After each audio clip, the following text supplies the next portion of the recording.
नमस्कार, मैं हूं विनोद कुमार शुक्ला। अड्डा पर आपका स्वागत है। आज एक विषय थोड़ा थोड़ा क्या दुखद घटना है, उस पर चर्चा करेंगे और उस पर जो राजनीति हो रही है उस पर उसको भी जानने समझने और उसकी कोशिश करते हैं।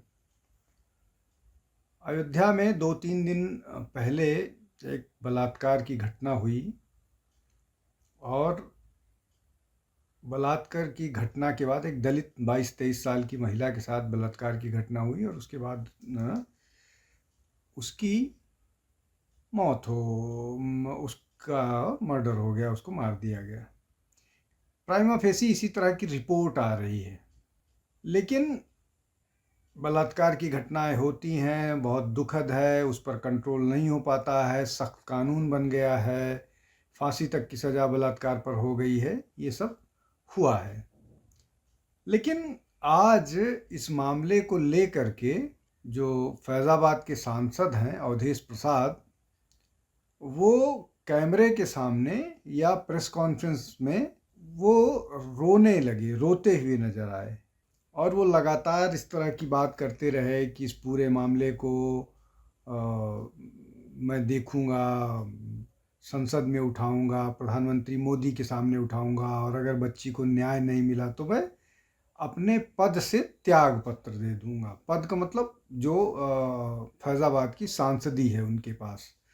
तो इस तरह की बात आई। इस पर जो है इसको लेकर के उनके अड़ोस पड़ोस अगल बगल में जो लोग बैठे हुए थे वो बोले कि नहीं, ये लड़ाई लंबी है, इसको हम लड़ेंगे, त्यागपत्र की ज़रूरत नहीं है, आप लंबे समय से इस तरह की लड़ाई लड़ते रहें। तो ये मामला है, पार्लियामेंट सेशन में है, निश्चित तौर पर आज इस पर हंगामा हो सकता है। चूँकि पार्लियामेंट सेशन में है आज, फिर उस सेशन पर चर्चा होगी। मतलब आज सेशन होगा तो लोग उस पर चर्चा करेंगे। अब ये जो मैं बातें आपको बता रहा हूँ, ये बातें सामान्य सी लग रही है, लेकिन इसको समझने की ज़रूरत है कि अचानक अवधेश प्रसाद क्यों फूट फूट कर प्रेस कॉन्फ्रेंस में रोए, जबकि अगस्त में, पिछले साल अगस्त में एक और इसी तरह की घटना हुई थी और उनके ही संसदीय क्षेत्र में हुई थी। तो जब उनसे इस बारे में जानकारी हासिल की गई पत्रकारों के द्वारा कि आप इस मामले में क्या कर रहे हैं, क्या आप पीड़िता के परिवार से मिलने गए या नहीं गए, तो क्यों नहीं गए और कब मिलने जा रहे हैं, तो वो बोले कि अभी मैं दिल्ली में हूँ और जब संसद का सत्र ख़त्म होगा, 12 अगस्त की बात है, 12 या 13 अगस्त को या 14 अगस्त को, 12-13 अगस्त को ख़त्म होने वाला था, तब जाऊँगा। फिर जब पत्रकारों ने काउंटर क्वेश्चन किया कि आप तो अभी वहीं से होकर के आए हैं, तो आपको वहाँ जाना चाहिए था, क्यों नहीं गए आप पीड़िता परिवार से मिलने, तो उन्होंने गिनाना शुरू किया कि हमारे संसदीय क्षेत्र में बहुत सारी मौतें हो गई थीं और उन मौतों के कारण उन लोगों से मैं मुलाकात कर रहा था। उसमें उन्होंने लंबी सूची बताई कि किसी को निषाद बिरादरी का व्यक्ति था जिसको सांप ने काट लिया था, एक नौजवान था 40 साल का जिसकी दुर्घटना में मृत्यु हो गई थी, एक और व्यक्ति था जिसको किसी और कारण से, तो ये बताया कि मेरे पास 20-25 लोगों की सूची है जिनकी मृत्यु हो गई थी, तो मैं उनके घर जा रहा था, इसलिए उस बच्ची से जो निषाद बिरादरी की बच्ची थी उससे नहीं मिल पाया। जब उनसे पूछा गया कि निषाद बिरादरी के साथ आपकी पार्टी क्यों इस तरह का वो कर रही, तो फिर उन्होंने बताना शुरू किया कि कैसे उन्होंने फूलन देवी, उनकी पार्टी ने फूलन देवी को टिकट दिया जो जेल में थी, और ये इस तरह की बातें सामने आई।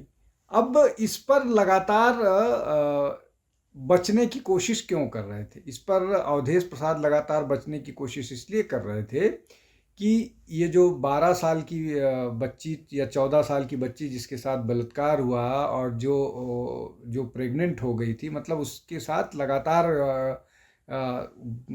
बलात्कार हुआ था और इस तरह की घटना सामने आई कि न केवल समाजवादी पार्टी के जो वो थे जिन उनका नाम इसमें शामिल है, और उनका नौकर जिसका डीएनए टेस्ट हुआ में उसके फॉयटस से उसके इस घटना में शामिल होने की बात पुष्टि हो रही है। एक और घटना हुई थी जिसमें समाजवादी पार्टी के एक पूर्व जिसको बोलते हैं ब्लॉक प्रमुख जो थे, वो कन्नौज में थे, जिन्होंने नौकरी का दे करके एक लड़की के साथ बलात्कार किया था। उनकी भी डीएनए रिपोर्ट में उनके इन्वॉल्व होने की या उनके बलात्कार करने की पुष्टि हुई है। खैर, ये एक के बाद एक घटना है, लेकिन अयोध्या और अवधेश प्रसाद पर ही आज फोकस करते हैं कि किस तरह से उन्होंने आज जिस तरह से रोना धोना शुरू किया।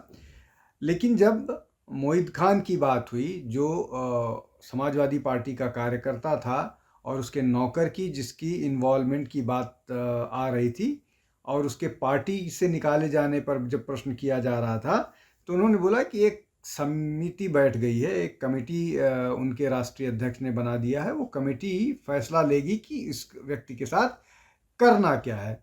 अच्छा, इसमें एक महत्वपूर्ण बात और ये है कि अभी जिस तरह से अभी इस बात का भी कोई नहीं सबूत मिला है कि बलात्कार हुआ है या क्या हुआ, इसलिए कि अभी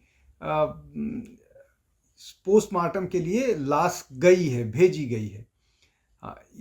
जो सामने से देखने पर जो महिला है, जो डिजीज्ड है, उसकी आंखों में चोट है, और उसके कपड़े ने बताए जा रहे हैं, परिवार वालों का ये दावा है कि उसके शरीर पर कपड़े नहीं थे। तो इस बात कपड़े न होने की बात के कारण ये दावा किया जा रहा है कि उसके साथ दुष्कर्म हुआ है। क्या तो अब इसमें और जो दो तीन बातें हुई हैं कि जब अवधेश प्रसाद से ये पूछा गया कि आप जो हैं वो जो जो माइनर है, जिस मोहित खान और उसके नौकर ने जिस पर आरोप है बलात्कार करने का, उसको लेकर के आप क्या है, उसको पार्टी से निकाला क्यों नहीं जा रहा है, क्यों नहीं निकाला जाना चाहिए, और इनके इन्वॉल्वमेंट पर आपको क्या कहना है। तो न केवल समाजवादी पार्टी के राष्ट्रीय अध्यक्ष बल्कि अवधेश प्रसाद ने भी ये कहा कि इस मामले में डीएनए टेस्ट होना चाहिए, किसका इन्वॉल्वमेंट है इसको लेकर के डीएनए टेस्ट हो जाना चाहिए। फिर उन्होंने और बात कही, एक बात आगे बढ़ करके, कि अगर इस तरह से सबको शामिल, मतलब इस तरह से सब पर आरोप लगने लगे, तो बहुत नामचीन लोग फंसते हुए नजर आएंगे। अब उनका इशारा किस तरफ था वो खुद जाने, लेकिन उन्होंने डीएनए की बात की। और जब उनसे बार बार पत्रकारों ने पूछा कि आप कब जाइएगा पीड़िता से मिलने, तो वो लगातार इस बात को कहते रहे कि वो जाएंगे जाएंगे जाएंगे, लेकिन डेट बताने के लिए तैयार नहीं थे। जब पत्रकारों से पूछा कब जाइएगा, हम भी चल, तो बोले कि आप भी जाइए, तो बोले हम बिल्कुल चलेंगे आपके साथ। तो इस तरह की बात वो करते रहे। मुख्यमंत्री आदित्यनाथ ने पीड़िता से मुलाकात की थी और उसको मेडिकल असिस्टेंट किया। ये सरकार की जिम्मेदारी होती है, किसी पर कोई एहसान नहीं किया सरकार ने। उससे ज़्यादा ज़रूरी है कि जो लोग इस मामले में इन्वॉल्व हैं, चूँकि ये पीड़िता माइनर थी, तो इस पर और भी स्ट्रिंजेंट जो धाराएं हैं, जो सख्त धाराएं हैं, वो लगाई जानी चाहिए, और निश्चित तौर पर लगी हैं। अब बुलडोजर को लेकर के जब उनसे पूछा गया, तो उनका यही जवाब था कि बुलडोजर किन किन लोगों पर, जितना जाने कितने बलात्कार हुए हैं और किन किन पर बुलडोजर सरकार चलाएगी, ये सब कह करके उन्होंने टालने की कोशिश की। अब ये जो अचानक अवधेश प्रसाद की तकलीफ या दर्द झलकता हुआ दिखाई दे रहा है, जो माइनर बच्ची अगस्त में जिसके साथ, मतलब अगस्त में जिसका केस का खुलासा हुआ, बलात्कार तो उस बच्ची के साथ बहुत दिन से हो रहा था, उस बच्ची के साथ, उस मामले पर जब इस तरह का वो था, उस पर जो दृष्टिकोण था या जिस तरह की वो थी, उससे और आज के दृष्टिकोण में बदलाव क्यों आया है। उस माइनर के लिए द्रवित नहीं हुए थे अवधेश प्रसाद, लेकिन आज वो 22 साल की जो महिला है, उसके साथ जो उसकी मृत्यु हुई, मतलब उसका जो मर्डर हुआ है, जो उसकी या उसके साथ जो बलात्कार की संभावना बताई जा रही है, उस पर क्यों अचानक अवधेश प्रसाद द्रवित हुए हैं। इसलिए अवधेश प्रसाद द्रवित हुए हैं कि 5 तारीख को, इसी 5 फरवरी को, आज 3 तारीख है, 5 तारीख को वहाँ पर मतदान होने हैं। आज शाम से चुनाव प्रचार थम जाएगा और कल जिस तरह से अवधेश प्रसाद रो रहे थे, उसके पीछे मिल्कीपुर विधानसभा का चुनाव ज़्यादा उसकी तरफ ध्यान आकृष्ट करना है। इसलिए कि मिल्कीपुर में उनके सुपुत्र, या जो भी आप कहें, उनके पुत्र जो हैं अजीत प्रसाद चुनावी मैदान में हैं। तो ये पिता का अपने पुत्र के प्रति जिताने की मुहिम का एक हिस्सा है, उससे ज़्यादा मुझे कुछ भी नहीं नज़र आता। इसलिए कि संवेदनाएं, अगर कोई है, संवेदनाएं अलग अलग नहीं हो सकती हैं। वो कन्नौज की बच्ची के साथ एक तरह की संभावना, वो जो है निषाद बच्ची की, माइनर बच्ची की के साथ दूसरी संवेदना, और अभी जो 22 साल की दलित महिला के साथ घटना है, उसके साथ दूसरी संवेदना। ये संवेदनाएं अलग अलग नहीं हो सकती हैं। संवेदनाएं हमेशा इस तरह की घटनाओं में एक होती हैं।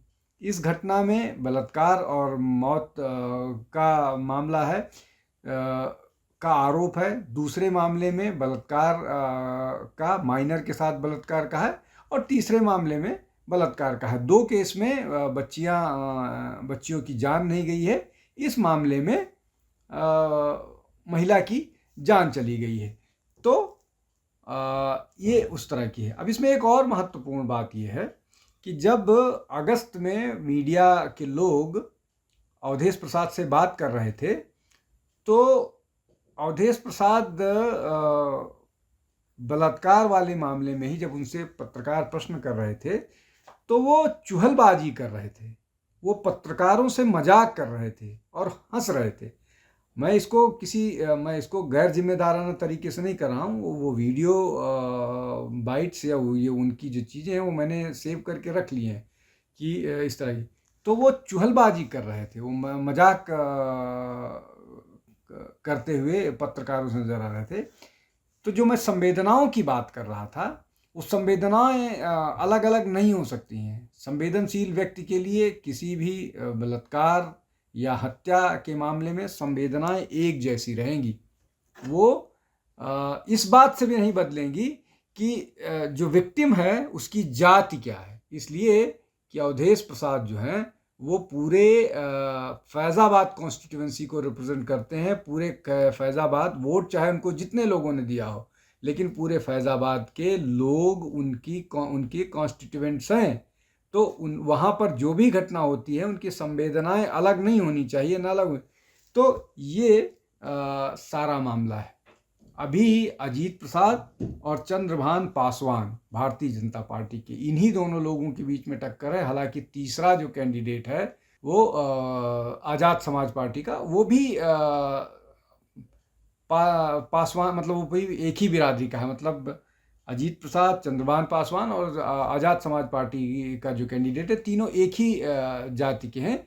इसलिए जो एक तरफा मामला था कि पासी समाज का वोट सिर्फ अजीत को जाएगा, उसमें दिक्कत आ गई। और यही चिंता का कारण है अवधेश प्रसाद के लिए। और शायद यही उनको ये जो उन्होंने अभी नाटक जैसा किया, जिस पर